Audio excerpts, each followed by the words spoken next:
Have you ever wondered how to determine the right price for a naming opportunity in your new building?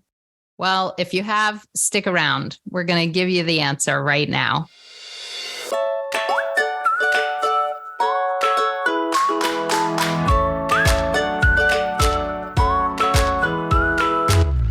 Welcome to All About Capital Campaigns, a podcast that provides fuel for your nonprofit's growth.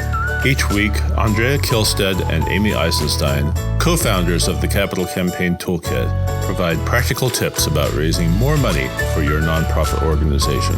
Here are your hosts, Amy and Andrea.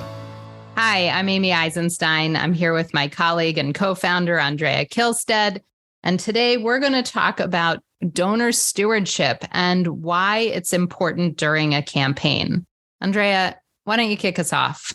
Thanks, Amy. Yeah, this is a great topic. I mean, honestly, I think that some of the most fun parts of capital campaigns are figuring out how to thank donors and how to steward them and how to make them feel appreciated. I mean, that's the fun part of fundraising. And with a capital campaign where people have often given so generously over and above what they usually give, there's particular sweetness in being able to do that. So let us first talk about how to figure out how much a room costs. Yes. Of course, that's really the wrong question, isn't it? It is the wrong question. Actually, let me tell you a funny story before you tell us how to figure that out.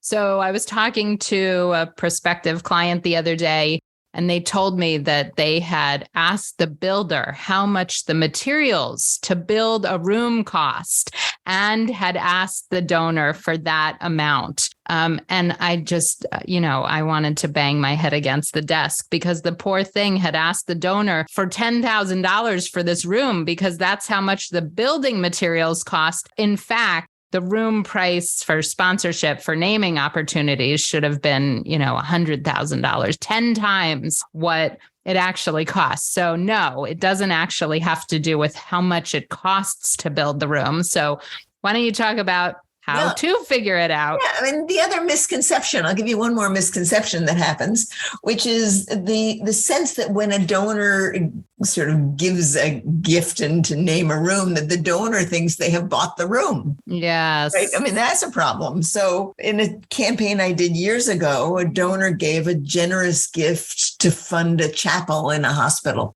right? A non-denominational chapel in a hospital. It was a wonderful and a generous gift. The challenge came later when she thought that she could make all the decisions about decorating it.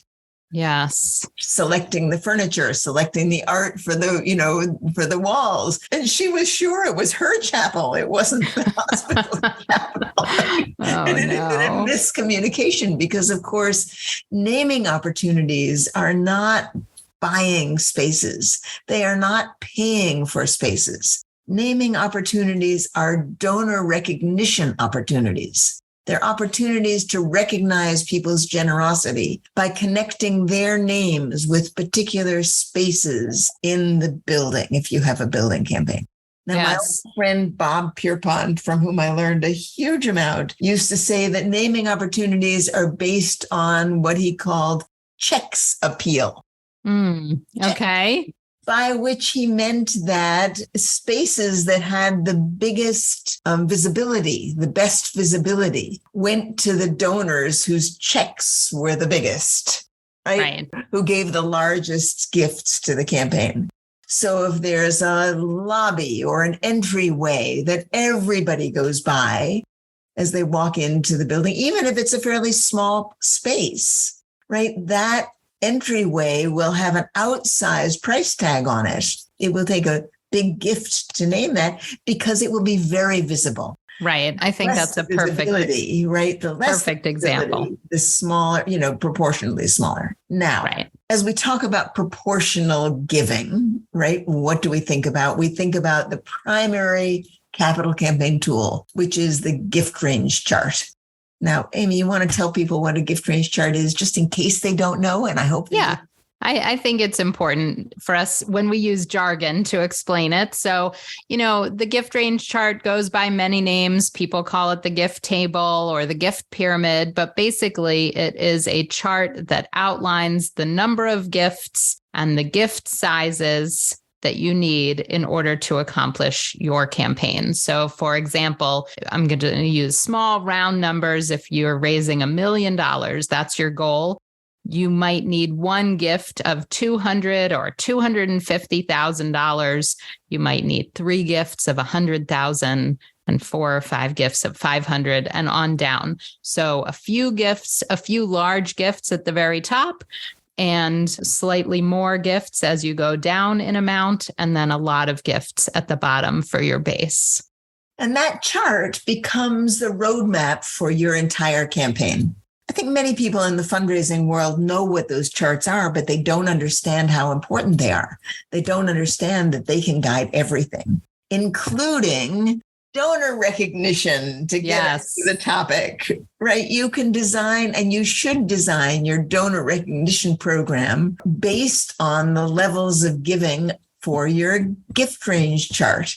So you should think about recognizing people in different ways at the top of the chart, in the middle of the chart, and at the bottom of the chart, because you can't recognize the 400 people who will give you small gifts in the same way that you can recognize the 20 people who will give you large gifts. So if you're going to develop a donor recognition program, pull out your gift range chart and think about it. Think about organizing it according to the levels of giving that are laid out in your gift range chart. Now, you should also develop your naming opportunities list. That is, pulling out the names of the spaces in your building, how big a gift you're going to need for each of those spaces based on the gift range chart. So, for example, to use Amy's example, if there is one gift of $250,000 at the top of that $1 million campaign, you need at least one naming opportunity for $250,000. If there are 2 gifts at $100,000, you need at least 2 naming opportunities for $100,000. If there are 4 gifts of $50,000, you need at least 4 naming opportunities for $50,000, and going down.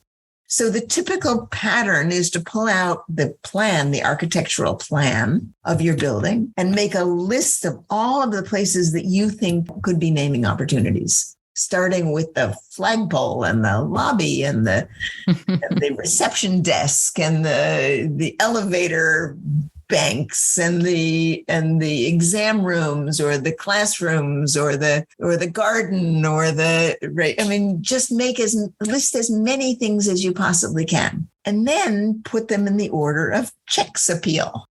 Right. Right. Checks appeal. Visibility. Are the visibility. Which ones have the most visibility?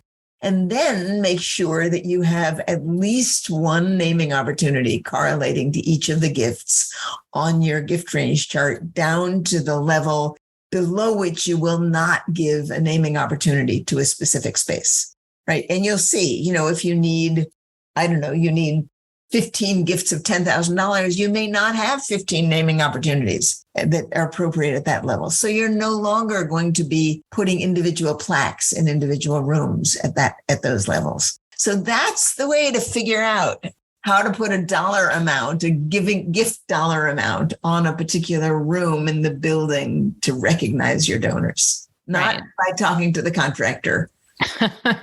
or making it up. Or making it up, right? And once you have that list of naming opportunities, you do want your board to look at it and approve it, because you don't want to be negotiating with donors. So if a donor says, well, I'd like to name the auditorium, but I don't want to name it for $250,000. I'll give you $100,000. You need to be able to say, you know what? This list has been approved by our board, and, I can't go and make changes to it now, because it unravels the entire sense of these naming opportunities, right? Our board has taken a close look at this. So you protect yourself that way. I love that. I mean, there is a method to the madness. It is not random and arbitrary. You are following your gift range chart, which is essentially the backbone of your campaign plan. And so these gift naming opportunities have a direct correlation to the gift range chart. And, people will say, well, we don't, if we want to let somebody name the building, how much is that? Well, what's your top gift? And that's what you get to name the building for. That's often what you get to name the building for. And it should be at least about 25% of your campaign goal to name the building. Now, I do want to acknowledge that there is a lot of important discussion happening these days around the issue of DEI and donor recognition. And many organizations are opting not to go with these traditional naming practices, which is fine and good if that's appropriate in your community for your organization. And I think that there are emerging lots of different ways to think about donor stewardship and recognizing donors at all levels of the campaign. But we do want to acknowledge and explain what some of the traditional ways are and give you the opportunity to think outside the box of how you're going to proceed once you have all the options in front of you. Yeah, it's so important, Amy. While there are some organizations that really are reconsidering whether they will do naming opportunities, and I hope more of them do reconsider, honestly, it is just a few so far, right? I find that there is a worry, that donors will be upset, that donors want naming opportunities. Honestly, in my view, many fewer donors give because of naming opportunities. That's not why they give. It's a donor recognition plan, but many donors are perfectly happy to have you recognize them in other ways, right? You don't need to offer naming opportunities for many organizations. Some donors care, but unless you're talking about an organization with really high visibility where donors are, maybe they're corporate donors. Of course, corporate donors are looking for more visibility. They may be giving out of their marketing or advertising budgets. That's a different story. But many individuals are happy to give quietly and to be recognized in ways that are more personal and less visible. It's uncomfortable for some donors to be recognized visibly. And I think we need to look carefully at that these days. I'd like to see more people sort of look at different ways to do that. Yeah. So far in our conversation, we have focused on room naming opportunities, but stewardship is so much more than that. To me, it's about everything that happens after a donor makes a gift. So how are we ensuring that donor knows how their money was used? I mean, it's more than donor recognition. It's more than a plaque on the wall. So, one of these wonderful little organizations, it's a soup kitchen and hunger organization, and they have a culinary school where they are teaching people to be sous chefs in order to help with employment opportunities. And they have a baking unit and they send their donors wonderful cookies. And to me, it's showing how the money's used, that people are doing wonderful work, acknowledging that they're part of the process and that they're an important part of the organization. So to me, there's many, many opportunities to both recognize your donors, acknowledge them, let them know how their gift was used and the impact that they're having. These people are going to be employed in more meaningful ways because donors support this organization. It's not just about giving them a meal, although that's a critically important component of the project. It's also about providing employment skills. And, these cookies are better than any cookies you'll find anywhere. So it's a wonderful thing. So if you can connect your stewardship to your programs and services, I never forget a children's choir. They recorded a concert, and you could have a concert at home. And how wonderful was that? If you didn't make it to the concert, you could still enjoy the music from the comfort of your own home. There's many ways to share the impact, the benefits that you as donors are making. I think we often forget the simplest ways to recognize people, Amy, and sometimes I think they're the most powerful. For example, when an organization gets a grant, a new gift of some sort, a big gift. One of the organizations I work with got a big gift today. I just heard about it today. And the executive director is going to take the time to send about a half a dozen personal emails to people who have already made significant gifts to this organization to let them know, to let them be the first to know. Yes. gift. And there is something about being treated as an insider that is wonderful donor recognition, that they are no longer just out there, right? But that the executive director actually is thinking about them. So it's not a mass email. He's going to individualize very quickly just a whole bunch of little bitty emails to people who have already been so generous to say, I thought you'd like to know that we're up to this amount of money. And today we heard about a new gift of such and such, and you have been so wonderful in helping us get to this place so far. That's powerful.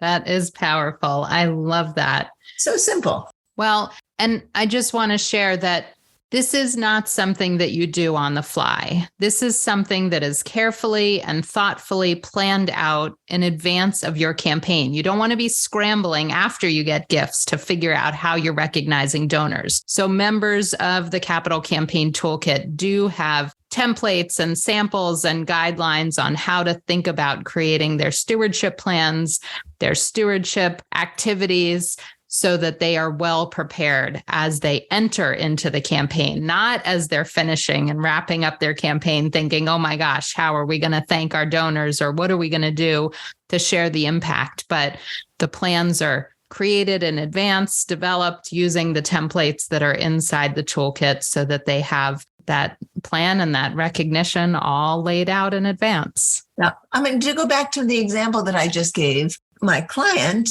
they have kept from the beginning a list of people and emails of people who give over a certain amount. So the list is accessible and easy to pull up, and it becomes very easy for him to have a list of those emails that he can individualize little emails to. Right now, that was determined in advance, not after the fact. So he's not having to scramble to say, well, who should I send these things to? They actually were thoughtful about having a system or a process by which they keep track of the people who are giving at the higher levels, specifically for these little touches from the campaign chair or the executive director. Excellent. So I want to remind listeners, if you are thinking about a capital campaign or planning a capital campaign or just getting started on your capital campaign and you do want some support or guidance or advice around this, we do offer free strategy sessions to discuss your campaign and answer any questions you have. So I want to encourage you to head on over to the Capital Campaign Toolkit website and visit us and sign up for a free strategy session to discuss the specifics of your campaign. Excellent. I think this was a great conversation on stewardship. It's really important to think about this as you're planning your campaign. Yeah, don't just go into a campaign and figure we're going to steward people later. Go into a campaign, and as you're planning the campaign, plan your donor recognition stewardship right in advance. That doesn't mean you can't change it as you go, but go in with an intention that this is what you're going to do and this is how you're going to do it. And that's going to keep stewardship right in the forefront of your mind from the very beginning, when you're first soliciting those largest gifts, all the way through to the end. That's going to make everyone involved in your campaign feel happy that they were a part of what you've done. And that's going to make them want to be part of your next campaign as well. And that's super important. Excellent. Thanks so much, Andrea. Thanks for listening, and we'll see you next week.